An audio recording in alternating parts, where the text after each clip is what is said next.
di nuyu mbooloo mu ci teew yëpp dina ni tey fédération nationale des cadres libéraux moo daje woon comme ni koy defee suñu assemblée générale pour solo si c'était que FNCL dafa am benn feuille de route stratégique 2025-2029 maanaam taxawaay bu mu mën a am fii ba 2029 ngir doole la PDS ci réew mi ñu am taxawaay ba nga xam ni taxawaay parti force de l'opposition ci feuille de route boobu nag tey lu ñu fi taxoon toog mooy bokk na ci woon centenaire du maître Abdoulaye Wade bu ñuy préparé en 2026 mai 2026 sore Abdoulaye Wade day am 100 ans PDS bu ko def événement national et international.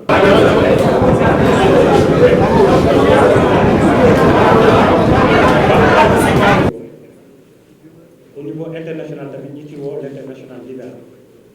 donc loolu bokkoon na ci solo ndaje bu tey weesoo suñu restructuration ak nu ñuy remobiliser encore les militants autour des idéaux pour aller vers les élections locales en 2025 ak les élections présidentielles en 2029 waaye nag ci loolu dañoo am taxawaayu seetlu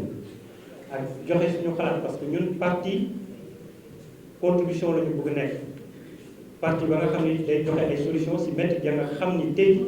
wala di alerter si métti ja nga xam ni moom la réew yi di traversé te ñun nag ñu bokk ci ña nga xam ni nguur gi bokk nañ ci ñu leen di fal donc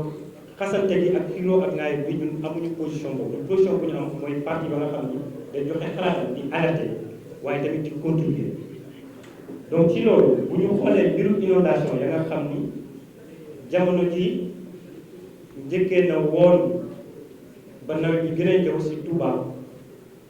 dal waa Dakar surtout dal tamit waa Thiès ak waa vallée du fleuve Sénégal yu ne di masaw te foofu sax xëy na comme jóge nañu si mois pluvieuse ak ni ñu ko waxee au niveau de la vallée lii fleuve bi day souvent day déborder mu nekk catastrophe naturelle daaw defoon na ko te leen di moo tax muy alerter si question yooyu léegi nag inondation yi si réew mi yàgg na fi du tey rek waaye gis nañu at bu nekk day gën a tànn lu tolloon ak sa Touba ak Dakar Thiès ak si vallée du fleuve Sénégal population yi ñu ngi toujours si risque yooyu bu nawet ñëwee ñu ngi nawet naataangee la war a doon wala mbégte waaye au Sénégal ça devient la nga xam ne day tiital ñëpp loolu nag ñu yaakaar ni si doxalinu suñu nguur yi surtout ak nguur bu ci nekk war nañu xool ban taxawaay la ñuy am ba nga xam ni lépp lu jëm lu ñu tuddee changement climatique ya nga xam ne tey jaww ji ñu xool si at yi yu ñuy jóge léegi lu ci bëri population bi yokk nañu ñeneen ñi dem nañu dëkk ba nga xam ni certes jege nañu wala population bi augmenté na am na changement climatique taw yi gën a daal te ñun ñooy précipitation yi gën a daal loolu nag dañ ko war a intégrer si lu ñu jàpp systématiquement si suñu ay plan d'urbanisme ak yooyu pour que nit ñi même booy dëkk wala booy tabax wala si infrastructure le risque hydrologique maanaam mbirum ndox mi ñu koy jël toujours en compte ci loolu PDS day woote ñu créer benn agence nationale de résilience climatique urbaine ba nga xam ni dañ koy jox ay compétences ay moyens moo am ay compétences transversales ñu jàpp ni tamit politique bu bassin de rétention yi wala corridor d'évacuation ak drainage war nañ ci gën a taxawal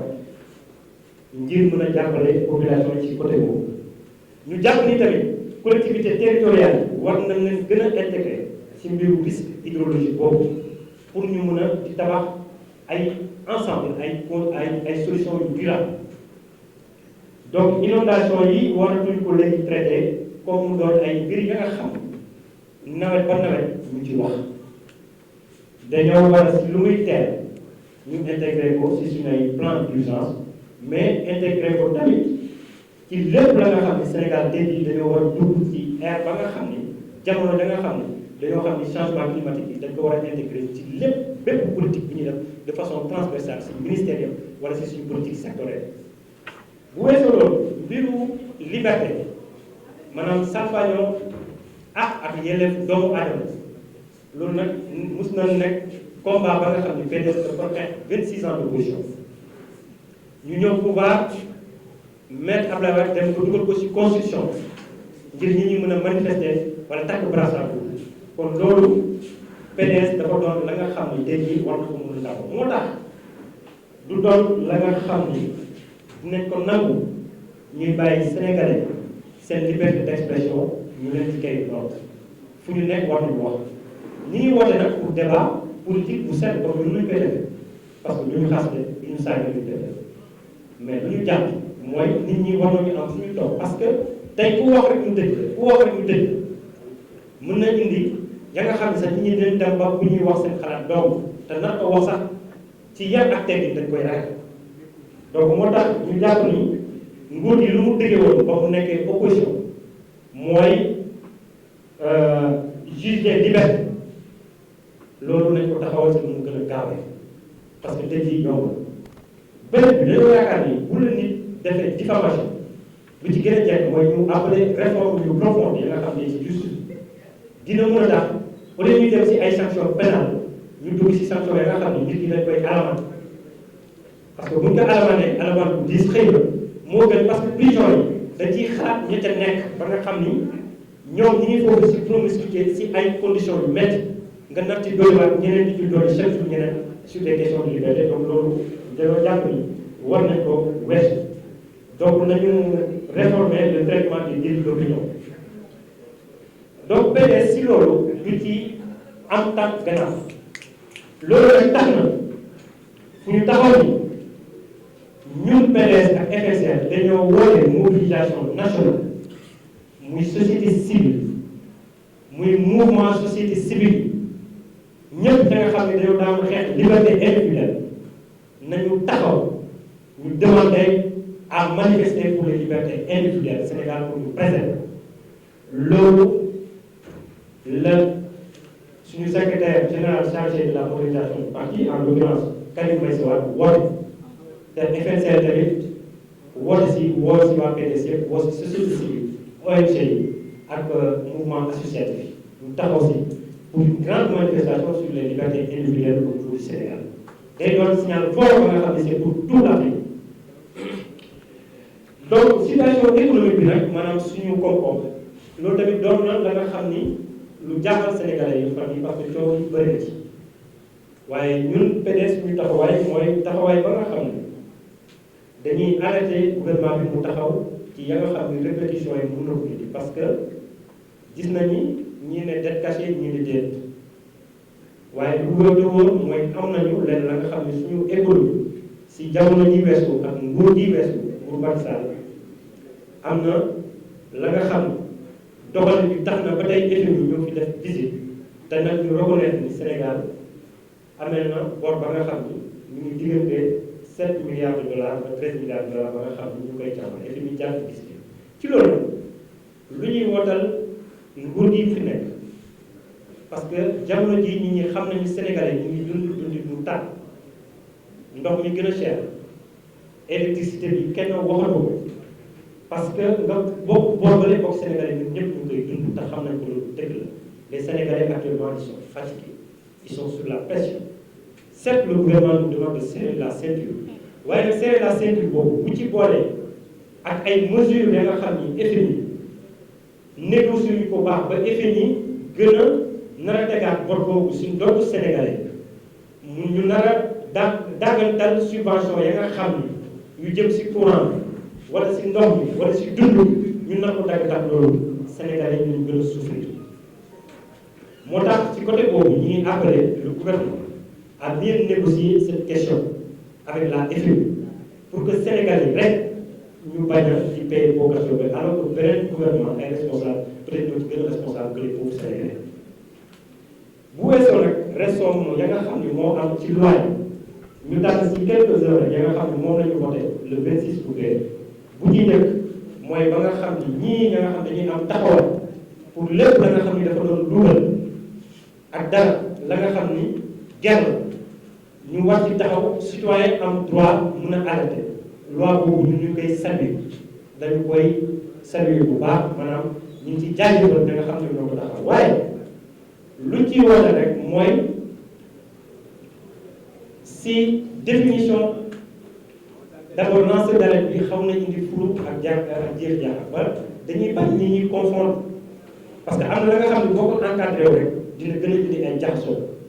te lu ñuy ragal mooy loi boobu nit ñi utiliser ko def ko loi ba nga xam ni règlement de compte ci loolu ñi ngi donc woote nañu moytu risque ba nga xam ne ñi dañ koy jël uniquement pour jébaane ay nit ñu jàpp ni tamit la nga xam ne nit daf koy def ndax njëriñu Sénégal ndax alalu Sénégal la nit luubal nga nar ko def nga nar ko dem signalé ci loolu alal boobu ñu nar ci tagg dara pour yow mun la récompenser te alalu sénégalais la nit naroon luubal loolu on trouve ça très contradictoire nit nag bu fekkee alalu sénégalais li nit la doon luubal yow nga nekk lanceur d'alerte bëgg a avertir sénégalais yi si loolu ndax xaalisu ñëpp la yow xaalisu ñëpp boobu ndax yow yaa ko signalé ñu war ci jël dara ngir jox la ci encore comme ndàmpaay wala neexal loolu on trouve ça très contradictoire parce que lanceur d'alerte nous pensons que loolu bu ko nit naree def c'est de l'engagement citoyen justement c'est di jub c'est di jubal et di jubanti te jubal jubanti nag nit bu koy def xam naa ni waroo ci laaj payoo ñu mujjee nag ci loi ba nga xam ni moom mooy loi bu ñu tuddee déclaration de patrimoine maanaam nit te ñu yàgg ko xeex ñoom ba ñu nekkee opposition nit balaa ngay ñëw ci nguur gi pour ñu xam ñan ñoo jub ñan ñoo jubul dañoo bëgg nit booy dugg ci nguur gi pour ñu bañ a jaawale seen poste ak gafaga nguur gi ñu installé loi ba nga xam ne mooy loi déclaration du patrimoine loi boobu nag dafa permettre nit képp ka nga xam ni war nga am nombre tànk comme président de la République comme premier ministre balaa nga koy def wala ministre nga def sa déclaration du patrimoine lii laa am balaa ngay jël fonction bi waaye luñ ci seetlu nag ñoom dañoo ne ni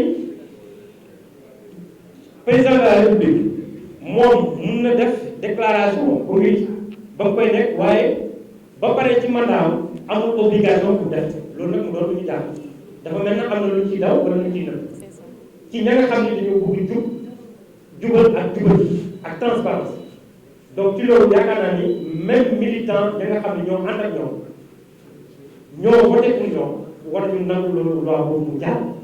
wala mu jàllee noonu loolu sénégalais war na ci taxaw parce que déclaration de patrimoine dafa war a doon à l'entrée comme à la sortie ñu mujjee nag si jafe-jafe sénégalais ñu leen doon wax léegi te ñu ragal situation économique bi mu indi lu ñuy wootal mooy réforme nañu wootee ay réforme ya nga xam ni dina am impact si dundinu sénégalais yi ngir yàlla parce que vie bi léegi nit ñi xam nañu ba Macky Sall jëlee nguur lañu njëkkoon wax mooy dëkk bi dafa Macky ndekete Macky boobu yëpp am na ñoom lu ñu leb la nga xam ni ñun xam ñu leb boobu fa la dugg ñu ñëw nag ci nguur bu bees bi ñoom ñu ne woon en 2 mois mun nañu wàññi denrées de première nécessité mais ban sénégalais moo ressenti bu dee dañuy wax ak suñu akulaay daal pour dund bi wàññi ko pour courant bi wàññi ko pour ndox mi wàññi ko léegi la gën a tàkk population monde rural bi gën a jël si dans le profond chair donc ci loolu ñun dañoo jàpp ni nguur gi de war na taxaw bu baax am taxawaay si vie chère parce que les sénégalais souffrent denrées première nécessité yi ya nga xam ne moom la ñuy di dundee muy meew muy lenn kenn gisul ak doole ak yooyu yëpp kenn gisul wàññeeku ka nga xam am na ci réellement wala am na impact ci biir Sénégal ñu jàpp ni tamit comme facture bi ni ñu ko waxee ñu ngi yokk ngir yàlla na ci état bi xool ñu ragal ak décision bi ba nga xam ne moom la ñu jël pour mën a xoolaat suñu économie ak effet bi mu am impact gën a cheral gën a dund gi gën a diversifié kon nag ñu ngi arrêté gouvernement bi ñu am ci taxawaay boobu pour jeexal foofu ñu ngi donc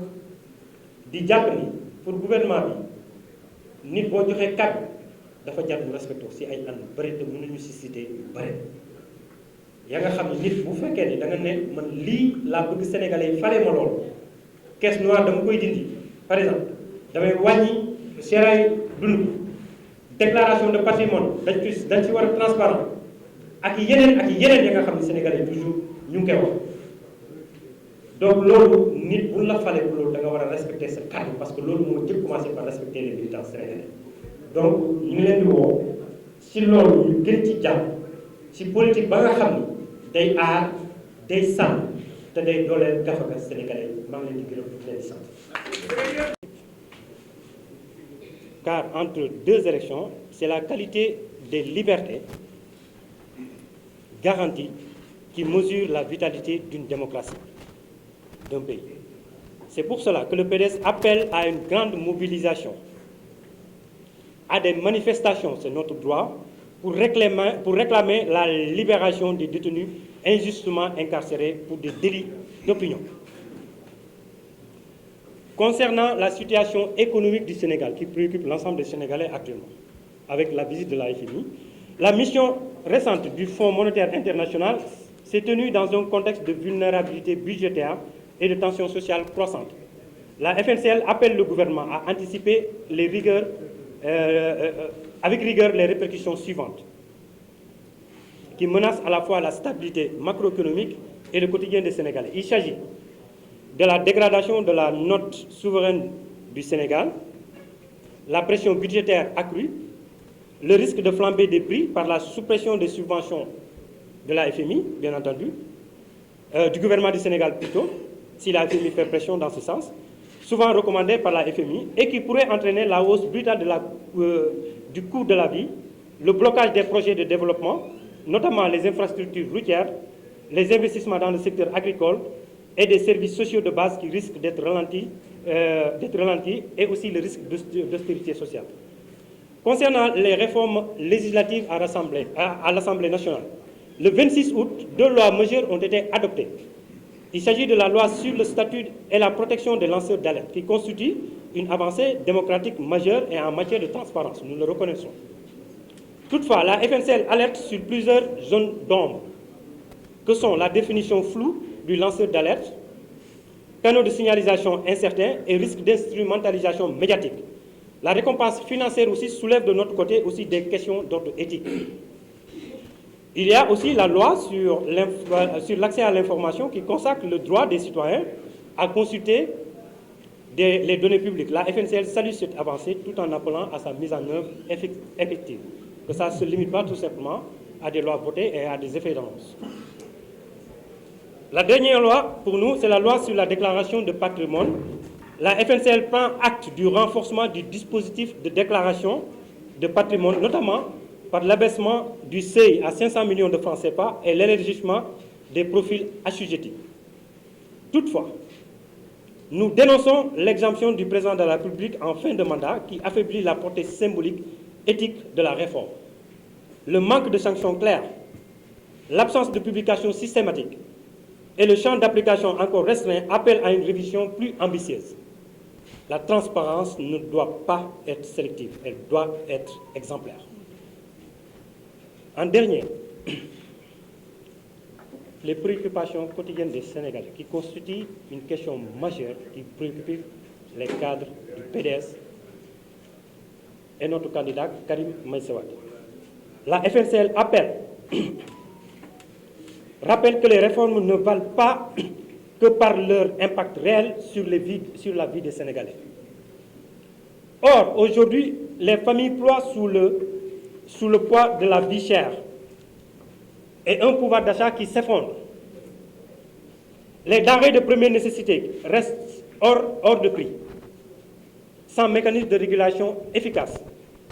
Les factures d'accès à l'eau potable et à l'électricité demeurent coûteuses, souvent inaccessibles aux foyers modestes. En conclusion, la FNCL rappelle au gouvernement que ce ne sont pas des annonces et des promesses dont le peuple a besoin, mais des actions qui réparent, qui protègent et redistribuent. Donc, voilà la déclaration qu'on voulait, mais surtout sur la question des libertés. Nous insistons que le PDS reste intransigeant. Et Karim demande à ce que les Sénégalais, ainsi que la FNCL et tout le PDS, pour que les Sénégalais et l'opposition en matière générale, et les démocrates, la société civile, les associations, se mobilisent pour préserver nos libertés. S'il faut par une grande manifestation à laquelle nous appelons pour préserver nos droits et nos libertés au Sénégal. Merci.